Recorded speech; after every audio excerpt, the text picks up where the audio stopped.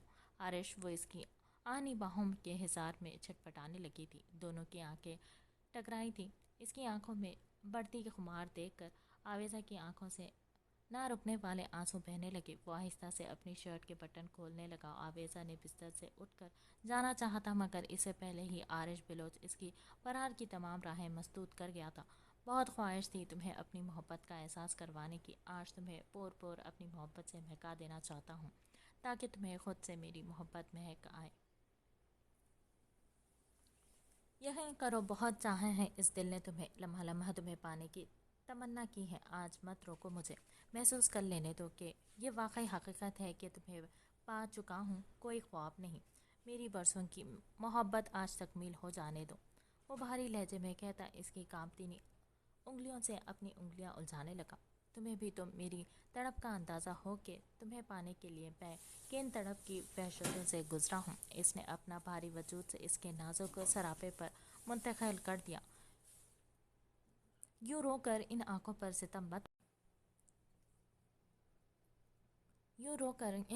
ستم مت کرو۔ ویسے اگر ستم کے بدلے تمہاری وفا، تمہاری محبت ملے تو ہر ستم دل و جان سے منظور ہے۔ بس ایک اشارہ کرنا، تمہارے لیے دل کیا چیز ہے، میری جان بھی حاضر ہے۔ اس نے انگلیوں کے پوروں سے اس کے رخسار کو سہلاتے ہوئے بوجھل آواز میں کہا۔ اس نے ہاتھ بڑھا کر کمرے کی لائٹ بند کر دی تھی تو چاروں سو اندھیرا چھا گیا۔ کمرے میں عارش بلوچ کی مدھم پیار بھری سرگوشیاں گونج رہی تھی، وہیں آویزہ کی دبی دبی سسکیاں۔ براق اس گاؤں میں پہنچ چکا تھا۔ پولیس اور فوج نے وہاں پہنچ کر اس گاؤں کے لوگوں کو ریسکیو کر لیا تھا مگر ڈاکٹرز کا تو انہیں ہی کرنا تھا۔ کافی سارے کچے گھر ٹوٹ گئے تھے، بہت سے لوگ کے مال اور مویشی بھی سیلابی ریلے میں بہہ گئے تھے۔ انہوں نے متاثرین افراد کے لیے خیمے لگا دیے تھے۔ حکومت نے راشن کا سامان مہیا کیا تھا جو گاڑیوں میں آ رہا تھا۔ براق وہاں آیا تو کئی متاثر افراد کا چیک اپ کیا تھا اور ان کا بروقت علاج کیا۔ مختلف خیموں میں جا کر وہ باری باری سب کو دیکھ رہا تھا۔ ایک خیمے سے چیک اپ کر کے باہر نکل ہی رہا تھا کہ ریسکیو ٹیم کے سپاہی ایک بے ہوش لڑکی کو چارپائی پر ڈالے اسی طرف لے آئے تھے اور اسے وہاں چھوڑ کر پھر سے واپس چلے گئے۔ گاؤں کے کچھ لوگ جو بچ گئے تھے وہ اس کے ارد گرد جمع تھے۔ اس کے پیٹ میں پانی چلا گیا ہے، وہاں موجود ایک آدمی نے کہا۔ براق پہلے ہی اس لڑکی کو دیکھ کر ساری سچویشن سمجھ چکا تھا مگر شش و پنج میں مبتلا تھا کہ اسے کیا کرنا چاہیے اس موقع پر، کیونکہ اس کا چیک اپ کرنے کا سامان ابھی تک اس کے پاس نہیں تھا۔ اسے بتایا گیا تھا کہ میڈیسن اور سامان بس پہنچنے ہی والا ہے۔ بالآخر اس نے اس کی جان بچانے کا فیصلہ لے ہی لیا تھا اور اس کے پاس آیا۔ وہ کم عمر لڑکی تھی، سرخ و سفید رنگت، کھڑی ستواناک، اس میں چمکتی نوز پن۔ رات کا وقت تھا، چاند اپنے آب و تاب سے چمک رہا تھا اور اپنی چاندنی بکھیر رہا تھا۔ چاند کی روشنی میں اس کا نوخیز سراپا آنکھوں کو خیرہ کر رہا تھا۔ براق سر جھٹک کر گھٹنوں کے بل بیٹھ گیا۔ اس نے ایک ہاتھ کی انگلیوں سے اس کی ناک کو بند کیا اور دوسرا ہاتھ اس کے پیٹ پر رکھ کر دباؤ بڑھایا تھا۔ یقیناً اب اس کے سوائے راستہ نہیں تھا۔ اس کی جان بچانے کے لیے یہ بہت ضروری فعل تھا ڈاکٹر براق کا۔ تبھی وہ لمحہ بھر کو اسے دیکھنے کے بعد اس کے معصوم چہرے پر جھک گیا تھا۔ اس کے نرم گداز شنگریفی ہونٹوں پر اپنے احمری ہونٹ رکھتے وہ اسے مصنوعی سانس فراہم کرنے لگا۔ دماغ مختلف سوچوں کی آماجگاہ بن چکا تھا مگر اس کا فرض اس سب سے پہلے تھا۔ اس کے لیے اپنے مریض کی جان بچانا اولین ترجیح تھی۔ وہ اپنی سانسیں اس کے بے جان وجود میں اڈیل کر اس کی جان بچانے کی تگ و دو کرنے لگا۔ اس عمل سے اس کی جامد سانسیں بہت مشکل سے بحال ہوئی تھی۔ وہ زوروں سے کھانسنے لگی۔ اس کی سانسیں بحال ہوتے دیکھ کر ڈاکٹر براق کی جان میں جان آئی تھی۔ Are you okay now? وہ اس پر جھکا اس سے دریافت کر رہا تھا۔ بہت گہرے سانس لیتے ہوئے وہ نیم فاں آنکھوں سے اسے دیکھنے لگی۔ چاند کی مدھم روشنی میں اس کی صورت واضح تھی۔ وہ نیلی آنکھوں والا خوبرو چہرہ جیسے اس کے خیالی دنیا سے نکل کر حقیقت میں سامنے آ گیا تھا۔ اس تمام عرصے میں وہ خود کو ہواؤں میں اڑتا ہوا محسوس کر رہی تھی۔ لبوں پر کچھ عجیب سا احساس اور ذائقہ محسوس ہو رہا تھا۔ وہ استفہامیہ نظروں سے اسے دیکھ رہا تھا۔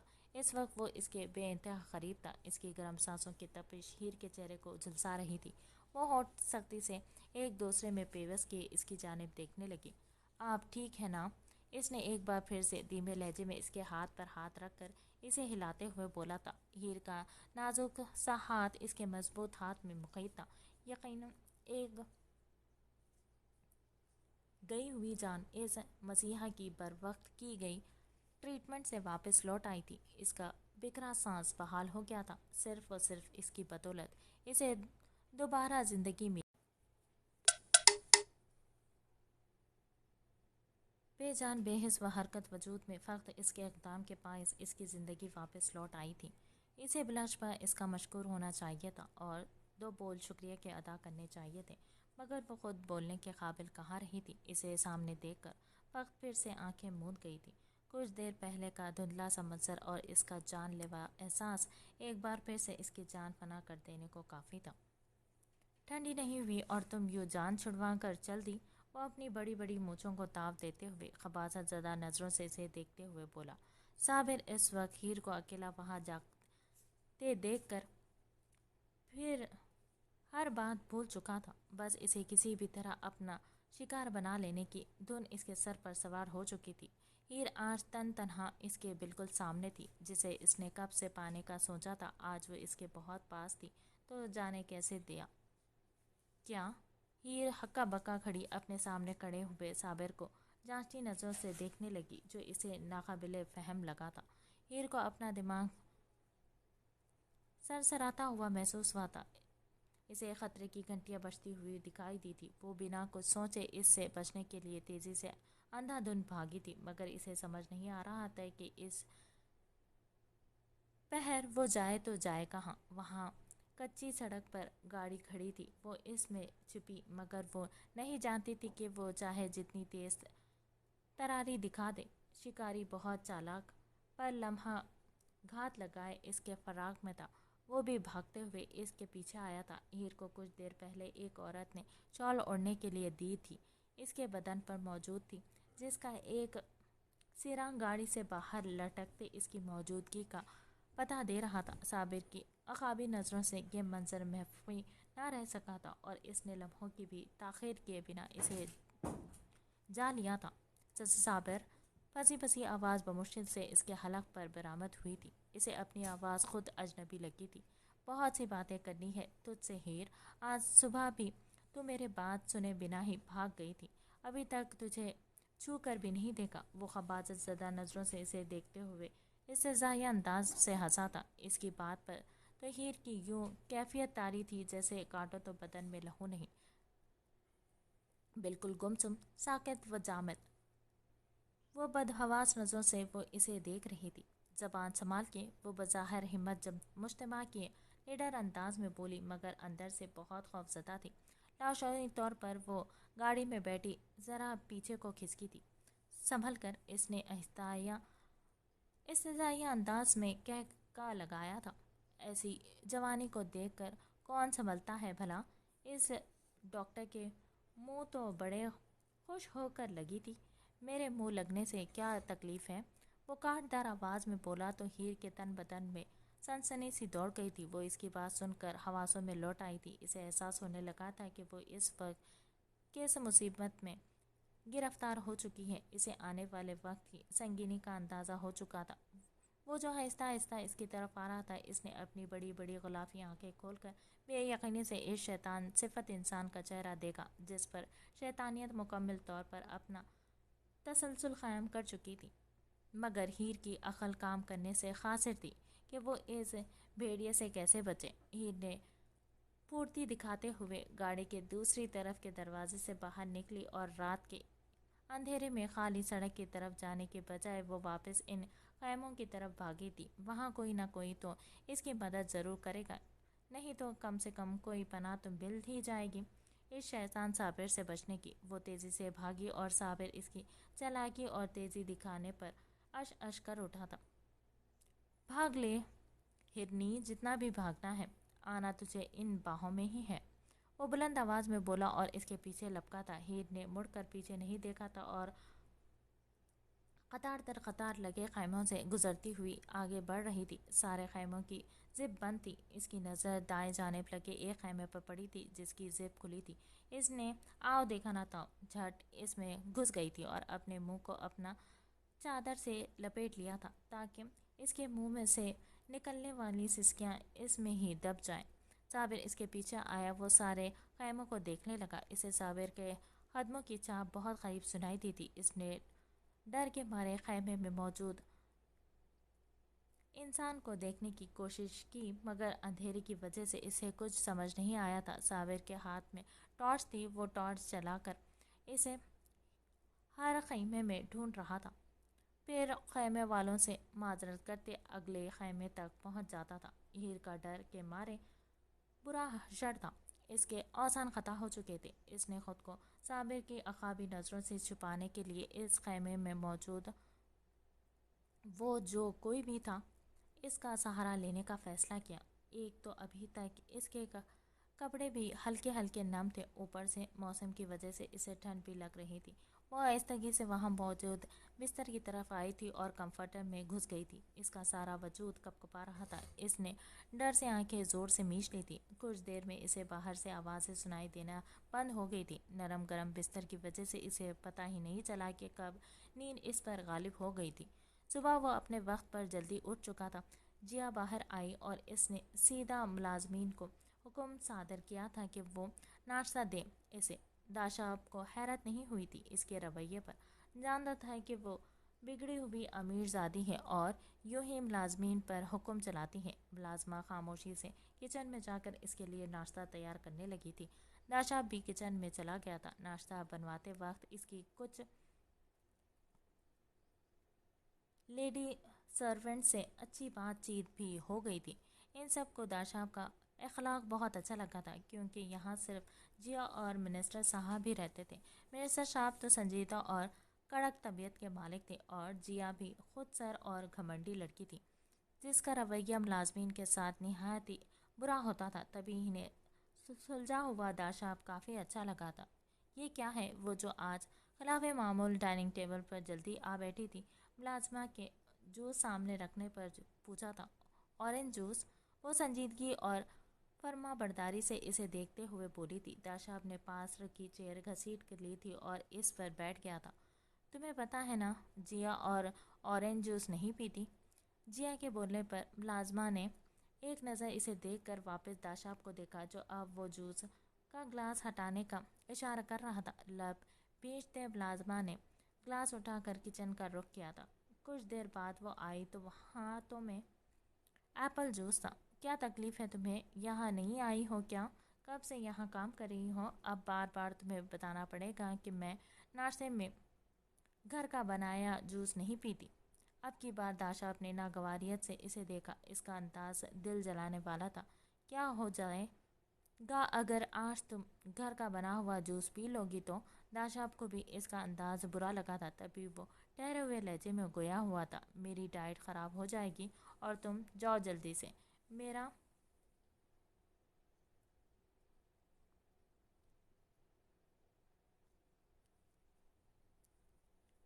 With out sugar diet juice لے آؤ، مجھے یونی بھی جانا ہے۔ یہ جوس نیچرل ہے، اس سے ڈائٹ میں کوئی فرق نہیں پڑے گا، بلکہ جو کمپلیکس والا جوس تم پیتی ہو اس سے تمہاری ہیلتھ پر فرق پڑے گا۔ اور یہ فریش جوس میں نے ہی بنانے کے لیے کہا تھا، داشاب نے رسان سے سمجھایا تھا۔ تم ہوتے کون ہو میرے لیے صحیح یا غلط کا فیصلہ لینے والے؟ اس سے پہلے کہ وہ غصے میں اٹھ کر جوس کا گلاس اس کی طرف اچھالتی، داشاب اس کی خصلت سے اچھی طرح واقف ہو چکا تھا۔ وہ بروقت اپنی جگہ سے اٹھا تھا اور جارحانہ تیوروں سے اسے گھورتے ہوئے اس کے قریب آ کر اس کی کلائی پکڑ لی تھی۔ اس کی کلائی پکڑنے پر اچانک گلاس جیا کے ہاتھوں سے چھوٹا اور اس کے کپڑوں کو داغدار کر گیا۔ What the hell! جھٹکے سے اپنی کلائی آزاد کرواتے وہ بول کر رکی اور مقابل موجود داشاب کو غصیلی نگاہوں سے گھورا، جس کے لبوں پر اب طنزیہ مسکراہٹ پھیلی تھی۔ ہیل میں تو تم جاؤ گی، ڈونٹ وری۔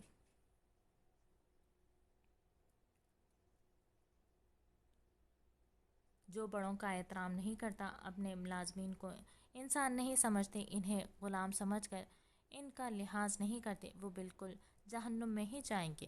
وہ استحصائی انداز سے ہنس کر بولا تو ضیاء درانی کا پارا 7ویں آسمان کو چھونے لگا تھا۔ تم سمجھتے کیا ہو خود کو؟ وہ غصے سے اس کی طرف لپکی تھی۔ تبھی سامنے موجود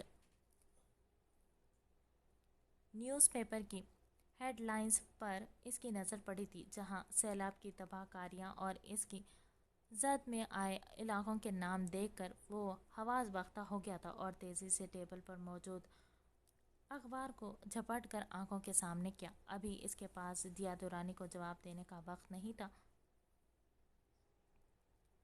آپ اپنا خیال رکھے گا اور گھر سے باہر نہ نکلیے گا، مجھے ضروری کام سے گاؤں جانا پڑ رہا ہے، پریشان کن آواز میں کہتے وہ تیزی سے باہر کی طرف بھاگا تھا۔ ضیاء درانی کشمکش میں مبتلا کھڑی تھی کہ ایسا کیا ہو گیا جو وہ ایسے بھاگا تھا۔ وہ لاپرواہی سے شانے اچکا کر اپنے کمرے کی طرف بڑھ گئی تھی۔ ملازمہ گلاس کے ٹکڑے نیچے سے اٹھانے کے بعد مڑ کر کچن میں چلی گئی تھی اور کچن میں آ کر اس نے اپنی مسکان دبائے نفی میں سر ہلایا تھا۔ وہ سمجھ گئی تھی کہ اب ان کی بگڑی ہوئی اس نک چڑی مالکن کو داشا بھی سدھار سکے گا۔ آپ آگے نہیں جا سکتے، اسے وارڈن نے آگے جانے سے روک دیا تھا۔ دیکھیے پلیز مجھے جانے دیں، وہاں گاؤں میں سیلاب کی وجہ سے نہ جانے میرے والدین اور بہن کا کیا حال ہوگا۔ داشا کو وارڈن نے راستے میں روک لیا تھا۔ حکومت کو کوشش کر رہی ہے ان لوگوں کو بچانے کی، آپ فی الحال وہاں نہیں جائیں گے، آپ کو بھی نقصان ہوگا۔ دیکھیے میں ریسکیو کرتا ہوں، مجھے جانے کی اجازت دے دیں۔ دیکھیے میں ریکویسٹ کرتا ہوں، مجھے جانے کی اجازت دے دیں، داشاب نے منت بھرے انداز میں ان سے کہا تھا، مگر وہ اس کی کوئی بھی بات سننے کو تیار نہیں تھی۔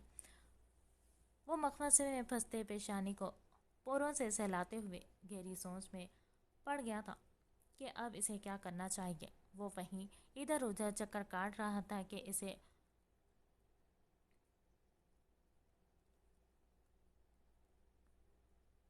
امدادی سامان کا ایک ٹرک نظر آیا تو وہ اس کی طرف بڑھ گیا تاکہ اس ڈرائیور سے مدد لے کر وہ جائے حادثہ پر پہنچ سکے۔ ہادیہ جب صبح اٹھی تو وہ آس کے پاس آئی تھی۔ انہیں پتا تھا کہ آس کی براق کے لیے پسندیدگی کا اور اب اچانک سے زورے سے رشتہ بن جانا، اس کے لیے یہ سب قبول کرنا بہت مشکل ہوگا، اسی لیے وہ پہلے اس کے پاس آئی تھی۔